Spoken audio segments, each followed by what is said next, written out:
welcome to the stage, Jordan Couch.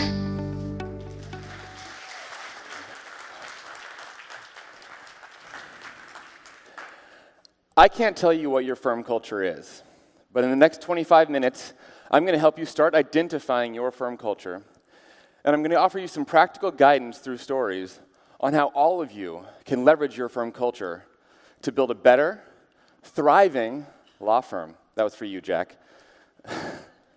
And at the end of this time together, I want to make sure that every single one of you leaves with at least one thing that you will begin doing in your own practice. And it begins with two questions. So get out a piece of paper and a pen or a laptop, get out your phone, tweet it, I don't care, but write these down as we're going through them. It's going to be quick, short answers. Number one, why does your law firm exist? Is it because you believe in access to justice? Because your parents were attorneys? Because you need money? You watch too much Boston Legal? Or is it just a fun, good way to fund your vigilante activities? I don't care, right? But write something down. Hate to tell you, if that's not funny, it's not getting any better. Got your answers? Something small, something short? Why your firm exists. Number two, why should I hire you instead of the attorney down the street that does the same thing? And there are no right answers to this. Whatever comes to your mind, write it down. Why should I hire you instead of someone else? And no right answers, but I will tell you that if the answer is that you're a Harvard Law graduate, you're wrong. If the answer is that you're rich, you're wrong. And if you're so convinced that the answer is that you're a Harvard Law graduate that you put it on the side of a Lamborghini, you are very, very wrong. Got your answers? Something down? Congratulations.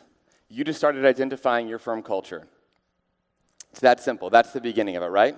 So what am I talking about when I say firm culture? Well, they say that your firm culture is where your mission meets your emotional aptitude, meets your values, meets your standards, meets your expectations.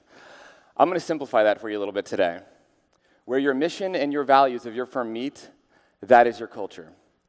Because if your mission is truly your mission, and your values are truly your values, all of that other stuff, your standards, your expectations, all of that's going to fall into line.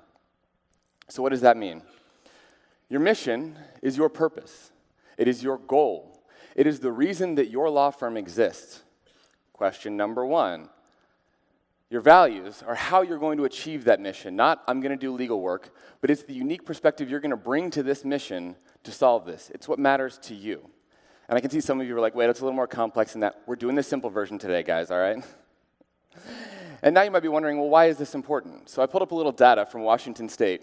There are 24,000 licensed active attorneys who live in Washington and work in Washington State. Of those 24,000, more than 2,000 of them are family law attorneys. More than 3,000 of them are business law attorneys. More than 100 of them are aviation attorneys. I don't even know what that means. And 96 of them are sports attorneys. We don't have that good of teams, guys. But you look at this data and it leads to one unmistakable conclusion. Your practice area isn't special. I don't care what your niche is, but you are. And that bears repeating. Your practice area isn't special. You are. This man is an injury attorney. There are tens of thousands of us, but this is the attorney that rocks. This man is awesome. I've never met him in my life, and he is my hero. If any of you know him, I would love an introduction. So what does this look like in practice? Let me tell you a little bit about my firm, Palace Law. We help victims of personal injury cases and workers' compensation cases, so our mission is to help the injured in every community.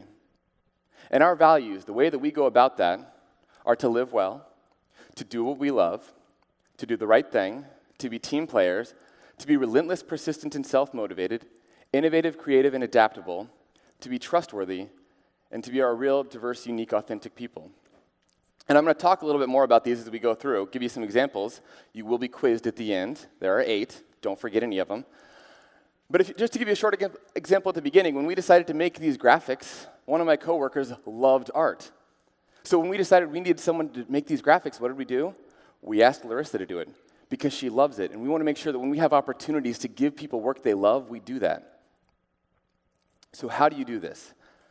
Well, the process is actually kind of simple to begin. I say identify, not prescribe for a reason, though, and I want to make sure I'm clear about this. You are identifying your firm's values, not prescribing them. You cannot tell people what to care about. You cannot decide these are going to be my values. But you can identify the things that you like and the things you don't like, and bring out the things that you like and hide the things you don't like. And the first step I'm going to tell you to do is build a team. Find some people you can collaborate with. I don't care if it's clients of yours. They love to work with you on this kind of stuff. Coworkers, friends, family. Find some people you can bounce ideas off of and start getting a list of things. Ask them, what do you see as the values of my law firm? What do you think should be the values of my law firm? What do you think about when you talk to me? And get this team together. Put every idea you can up on a board. Get crazy with it, right? Fun fact, this is a picture of Patrick Palace during one of our management meetings, if none of you have seen it before. And it gets a little wild, because there are so many ideas and so many possibilities out there. But once you've got everything up there, then you get to start whittling down and saying, what do I really want my firm to be? Where should I emphasize our efforts as we're defining our values? And here's the trick. That's it. That's the process of identifying your firm's mission and your values. All of you did that today, but you started it. It's a simple process, but it's a long process, because you can't take the notes I had you start today and just say, we're done. It's going to take time. It's going to take effort. So at this point, you might be wondering, why should I put that much time and effort into this? So this is where we get to the fun stuff. I want to talk to you about how you can leverage your firm's culture to make your firm better. By the way, can we just have a moment for the fact that this is the creepiest of all of the emojis, right? Like, is it alive? Is it dead? Did money kill it? Look how similar it is to the dead emoji, right? Like, this is crazy. You guys thought it was a weird tangent? No, I had slides prepared to talk about this. Clio gave me a platform. We're talking creepy emojis. Anyway, how can you leverage your firm to build a team, to market your firm, and to strengthen your relationships with your clients? It begins with building a team.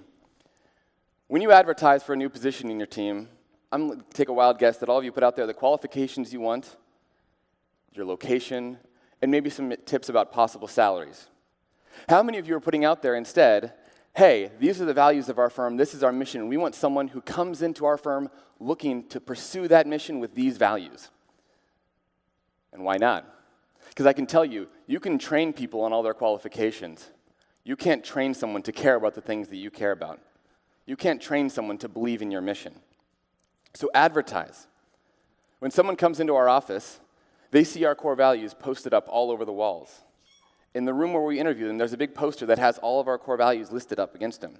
No one comes into our office not knowing what that looks like. This is Clio's office.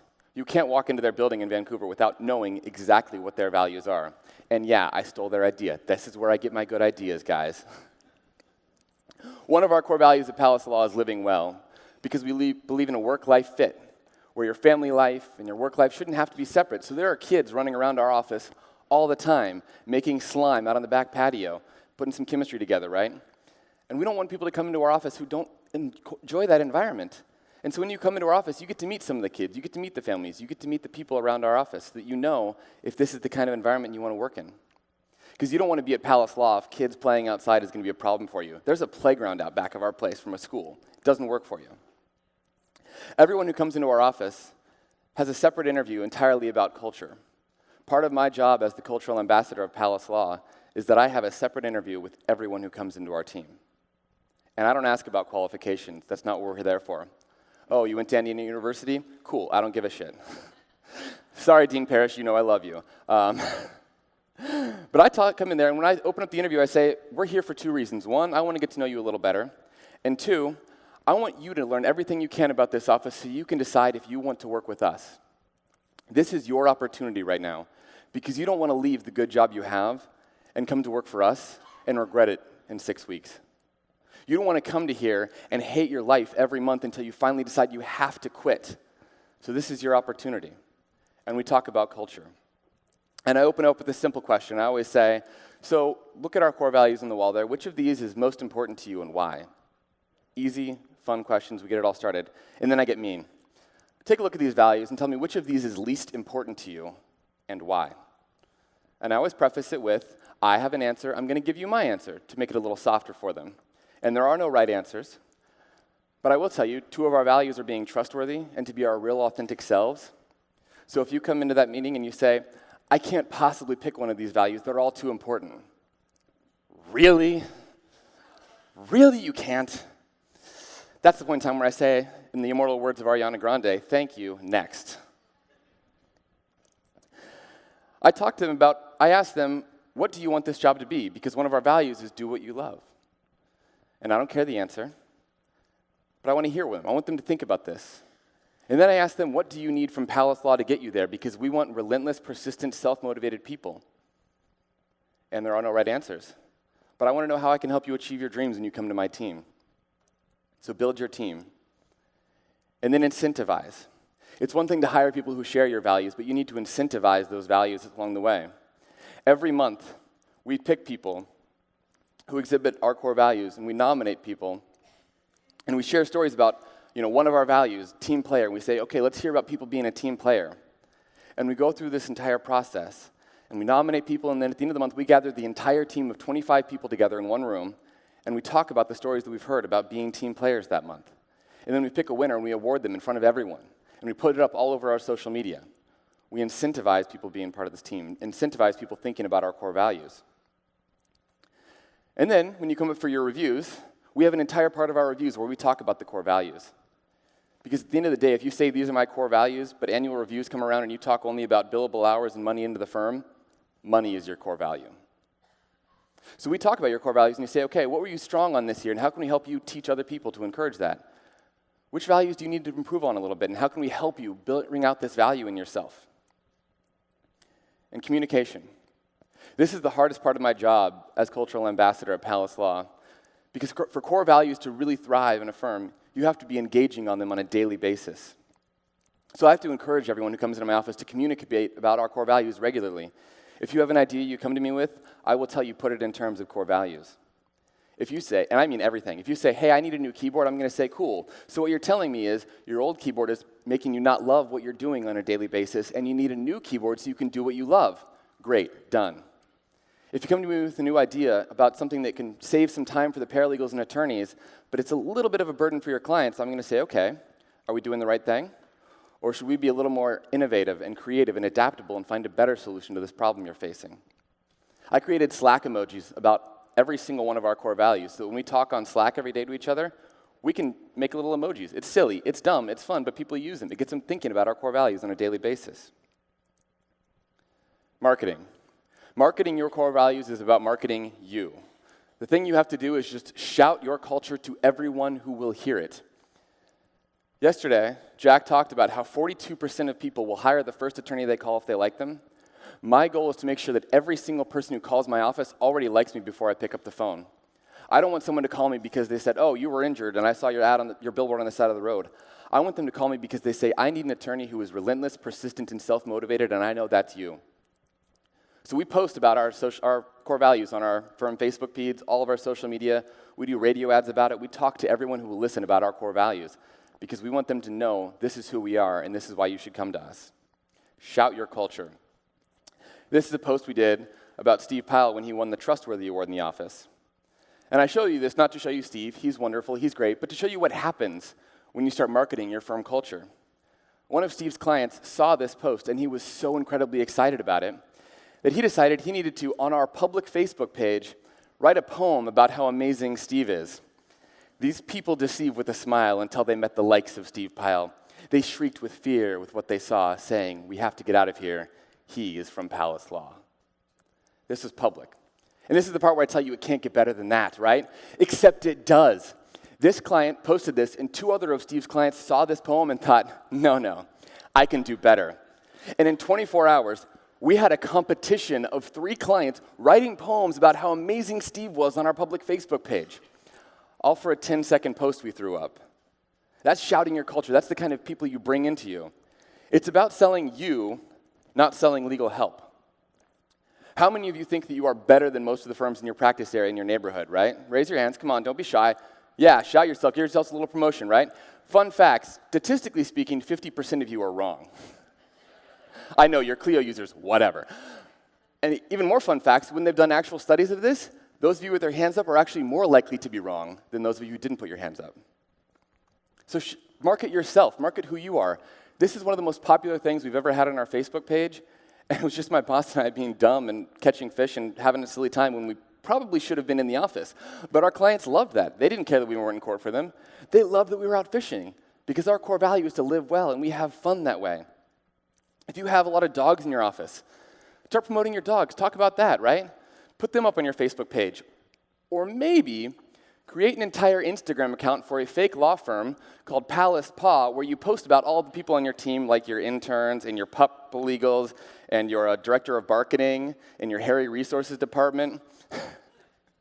It can be fun, right? I told my boss that in a year's time, his dog was going to have more followers on Instagram than he does. And I'm not saying all of you should follow it, but I am saying that it's Palace Paw with an underscore.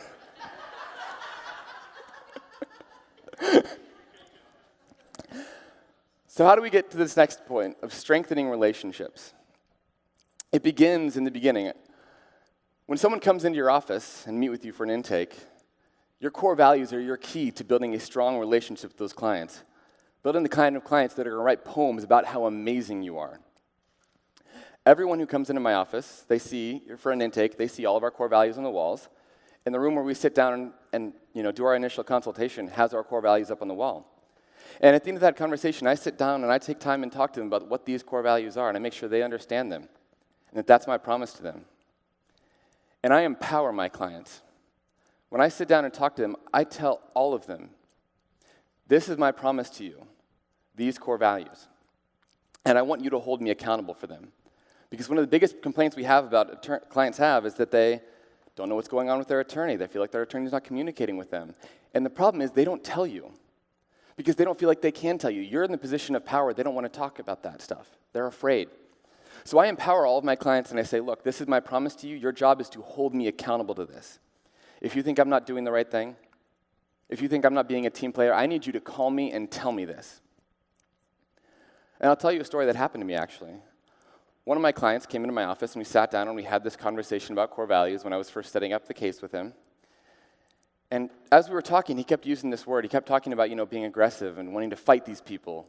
And he was dealing with a serious injury. He had PTSD. I understood where he was coming from. He felt like he was beaten down, and he wanted someone to fight back.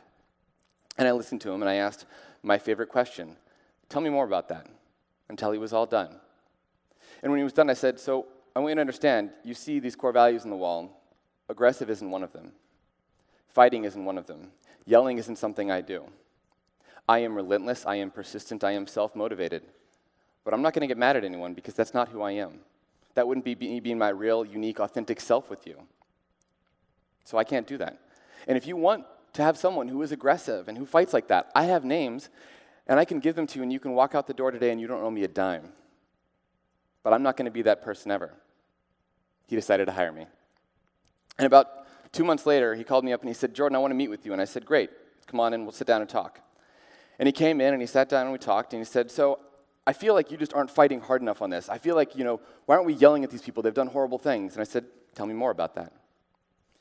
And then he said something else that surprised me. He said, also, I was looking up your social media, my private social media. And he said, it wasn't that he didn't approve of the things I was doing, but he didn't think I should be posting them in a professional sense where people can see it.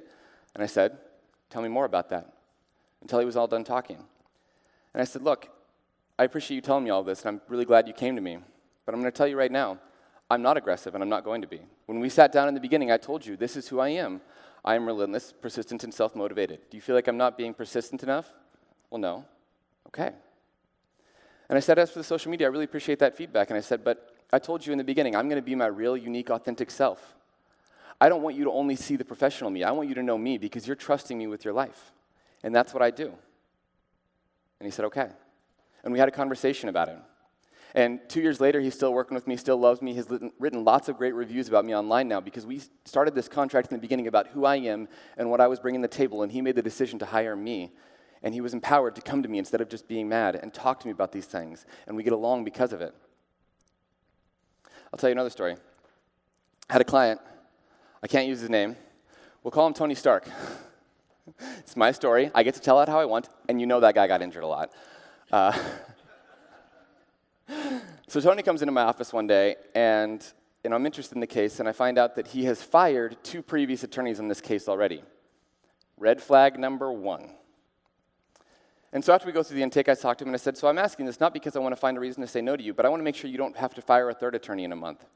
So let me ask you, why did you fire your previous attorneys? Neither of them communicated with me enough. Red flag number 2.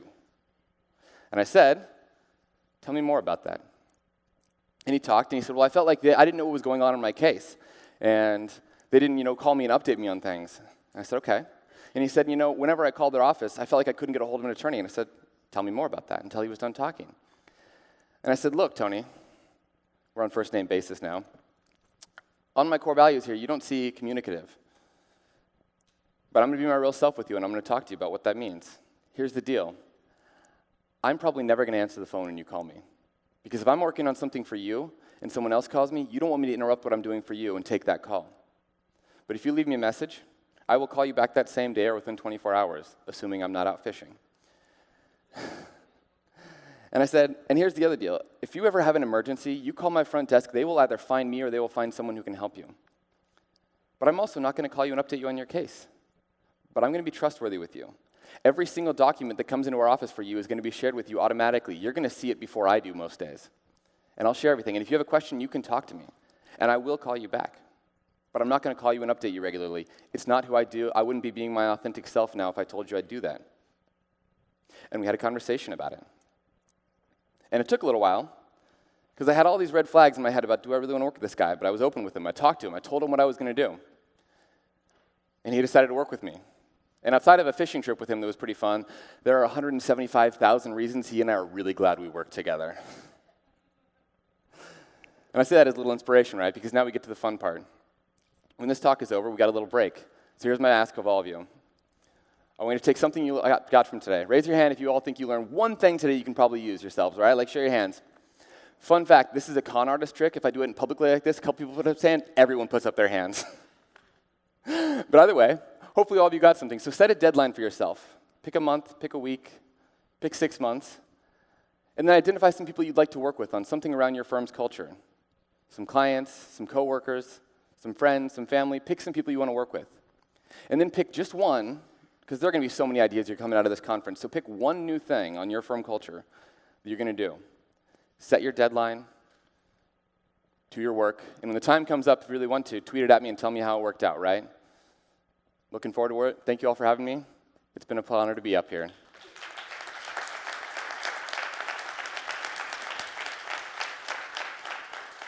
And I did it enough that I think I can take like 1 or 2 questions if people want to. Any questions? I can't see hands very well, so I'm going to say thank you all very much.